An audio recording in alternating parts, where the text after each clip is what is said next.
J'ai jamais arrêté de penser dans le film qu'aujourd'hui, j'arrive plus à croire à ce qu'on voit dans l'image parce que je me dis, j'arrive pas à savoir jusqu'où il y a des effets spéciaux ou pas. Et apparemment, il dit qu'il y a aucun effet spécial, donc tu t'es dit voilà. peut-être que tous les chiens Mais sont moi, en fait, numériques, oui, des mais choses même comme ça. si pas tous les chiens ne l'étaient pas, en fait, je me pose la question, du coup, ça me gâche souvent ce genre de film.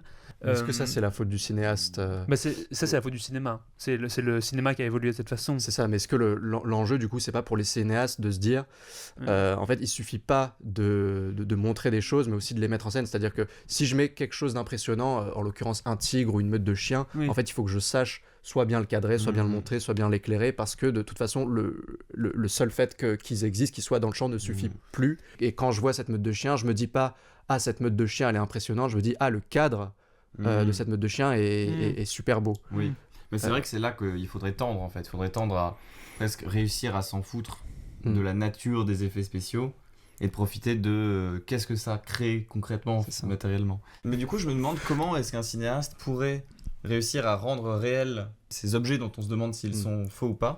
Et je pense que ça peut beaucoup passer par le toucher du comédien. Enfin, l'interaction entre les deux. Typiquement, à l'instant où il touche le tigre et que le tigre réagit, tourne la tête, j'y crois en fait. Je vois l'interaction. C'est l'interaction entre les éléments.